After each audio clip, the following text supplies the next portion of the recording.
What up, everybody? Welcome back to the DABZ podcast. I'm your host, Amelia Perez. Thank you so much for coming back. I was a little sick.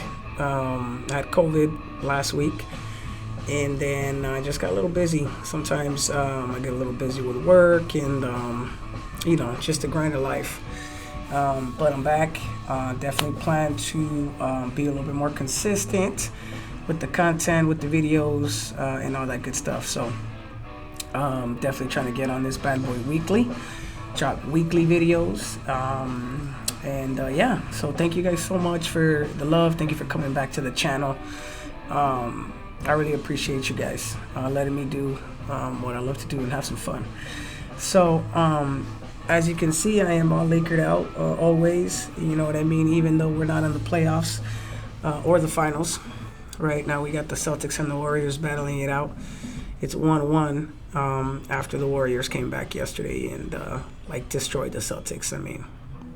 But the Celtics did steal one at home court, so it's 1-1. Going back to Boston, Game 3 should be Tuesday. No, Wednesday.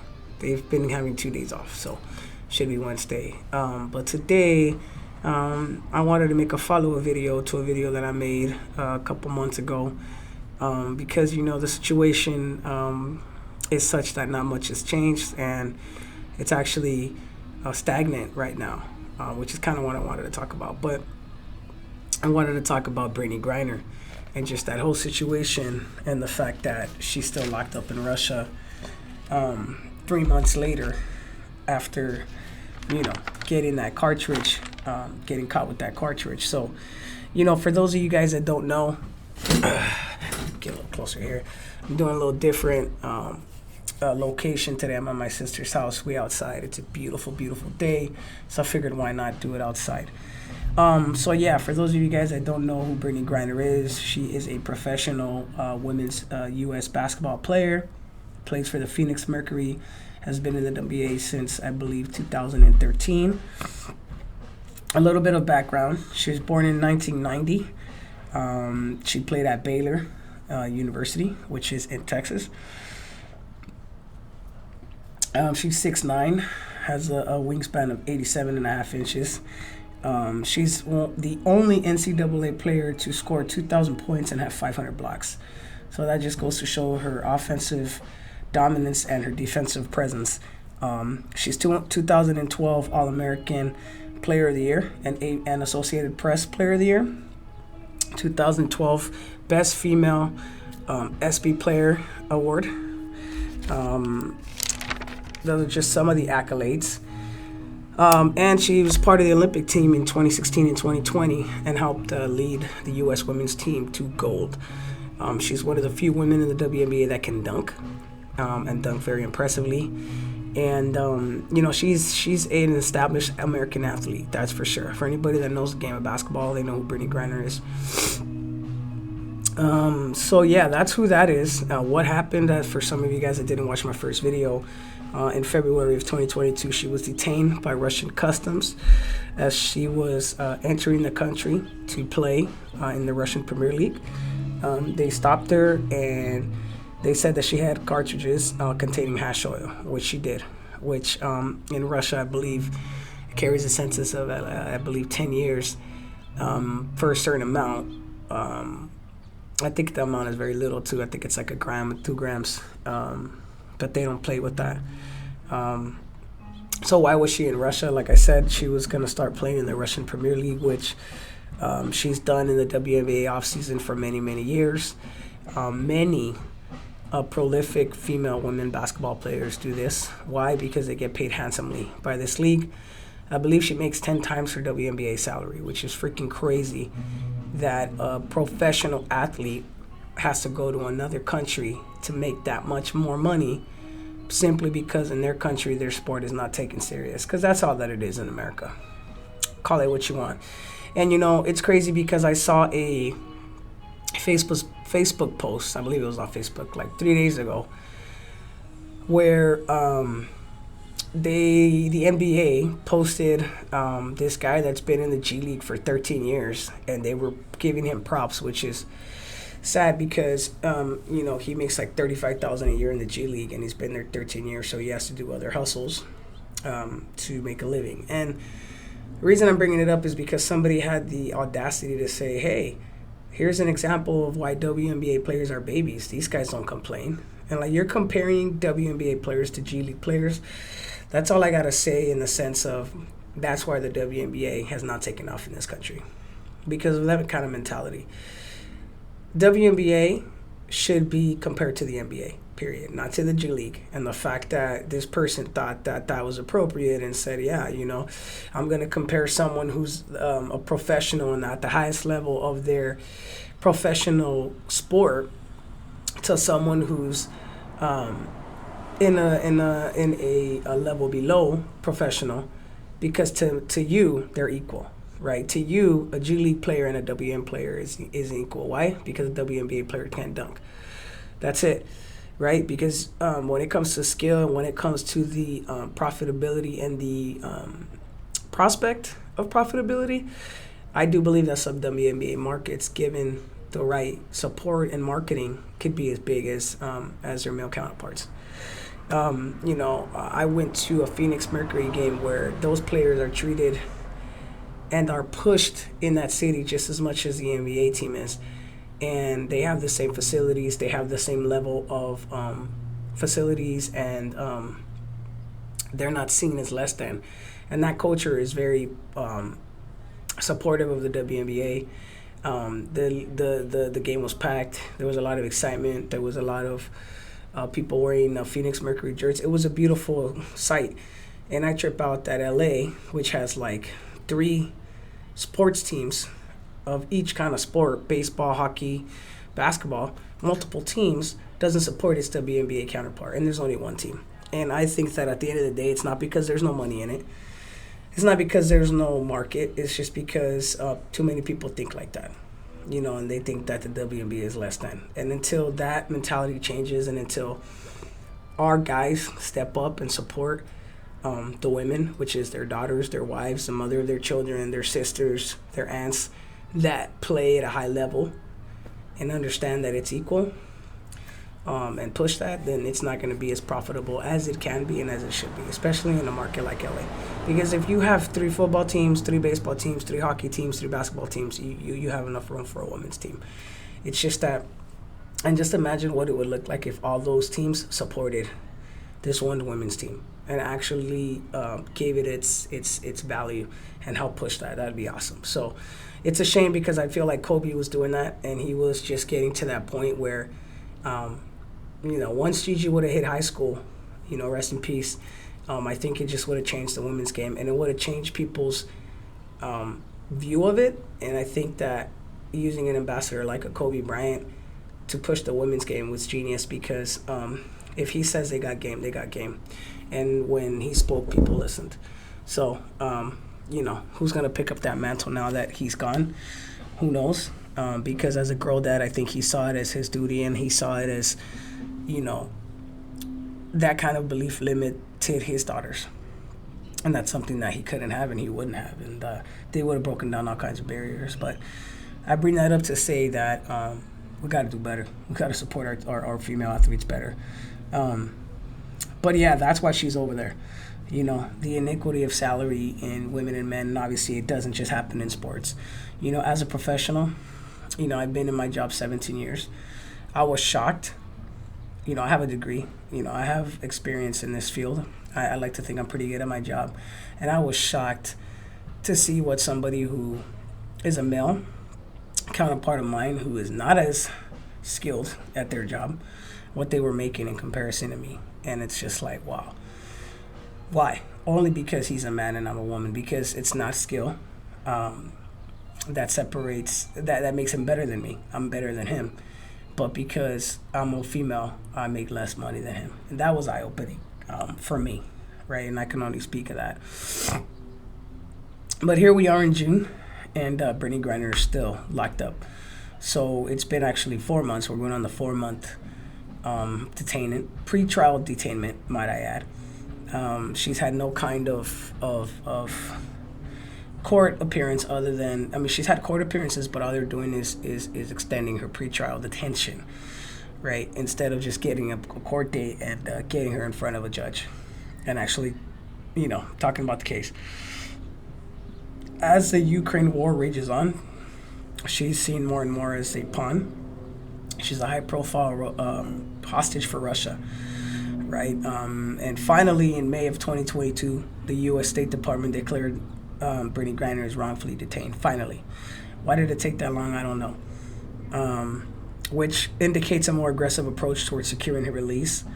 And then on May 13, Russian courts extended her pretrial detention for another month, June 18th. So here we are, June 6th. She still has 12 days before she's hopefully seen in front of the judge, and her charges are read to her, and she gets some clarity as to what's going on in the legal aspect. Interestingly enough, on May 15, it was reported that the U.S. and Russia would consider a prisoner swap with Griner for arms dealer Victor Bout, which all I know from about Victor Bout is that since 2008, he's been detained, I believe, here in the U.S. He's an arms dealer, Russian arms dealer, a dangerous guy, somebody who's responsible for many deaths and many crimes against the United States. And that's who Russia wants to release Griner, which is crazy because I believe in my last video, I might have brought it up, that Russia was preparing to do something like this and that it wouldn't be a stretch of the imagination for us that Russia's demanding a prisoner swap. And that creates a lot of problems for the U.S. because, I mean, if they do it once, who's to say Russia's not going to continue to put Americans at risk of getting detained and then, asking for people in prisoner swaps. So that's a real thing. It's a real possibility for the United States. But what do?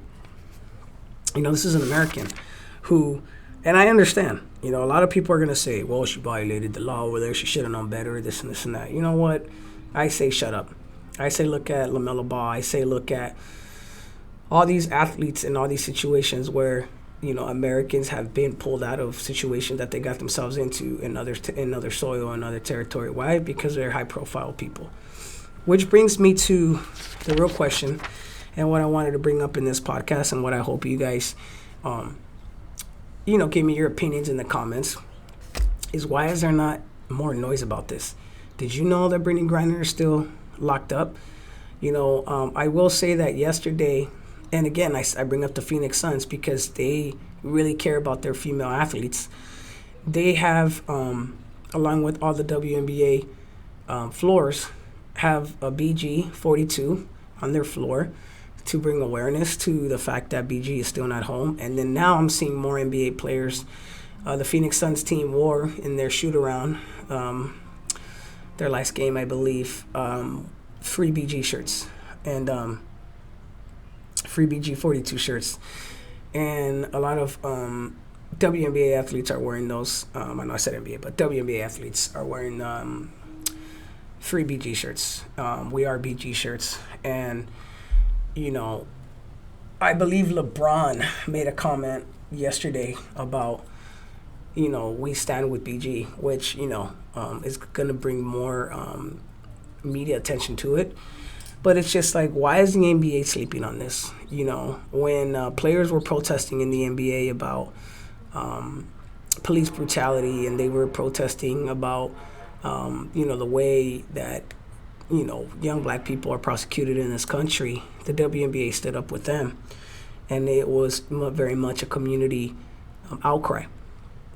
I haven't seen the same yet, with NBA counterparts. I feel like a lot more superstars should be talking about BG. And granted, we did hear reports early on in February and March that, they were purposely not making a big deal out of it because they didn't want to push Russia in any kind of direction.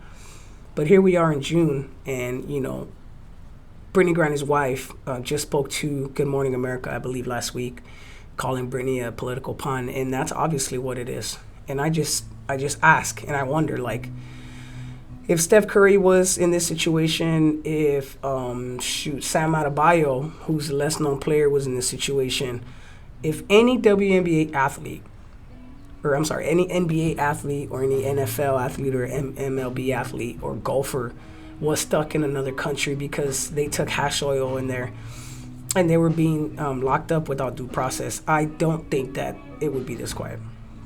And it's just, like I said, it's represents where America really is when it comes to women athletes and their value that they hold to women athletes, which is crazy because we have this message that we like to say and tell our daughters as they're growing up that they're equal and they can do anything that they set their mind to, and that they shouldn't be that their future is not determined by societal norms, that they shouldn't that they should push versus this, against the status quo. But then when they grow up and they become professional athletes, in times like this is where America really shows what value it holds to women athletes to. Because like I said, if it was any male athlete, whether he was a 16th person on the bench, depending on what kind of team it was, 12 person on the bench, I don't care if it was Mark Madsen who didn't play in the Lakers organization in 2000, it would still be a bigger deal than what it is now. And I just challenge the athletes of today to step up for Britney Griner and for all women athletes, and for us to say, she needs to come home. And, you barely hear, like I said, the State Department barely declared her wrongfully detained in March. In May.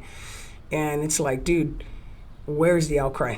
And why is she still in Russia, and why is she being denied due process, and why is she not home? So I hope that the next time I make another video about Britney Griner that is talking about her being home. Because every time, we've seen her twice because they've extended her pretrial detention twice. And every time you see her, she's much more subdued. She keeps her head down. She keeps her shoulders, slouched over. And you just wonder, what she's going through, how she's being treated, and what the real story is. Because, we don't know the real story. And that's the sad part of this. So that's what I wanted to talk about today and bring up is Britney Griner and the outcry that should be happening a lot more, and the fact that she should be coming home soon. And I pray that she does come home soon. I understand that she violated the law, but at the end of the day, she didn't kill anybody. And, like I said, I find it convenient that right before the Ukraine war, she gets detained. She's been going to Russia since, I want to say 2014 at least. So you're going to tell me that in 8 years, this is the first time she's been caught with hash oil. I don't know. Like I said, I just feel like, by negligence maybe and ignorance, she put her guard down and she let them snatch her up. And now she's waiting on mercy from someone to release her. And I just pray that our government steps up and does the right thing and gets her home. Thank you guys again for coming back to my channel. I'm gonna have another video dropping soon in the next week.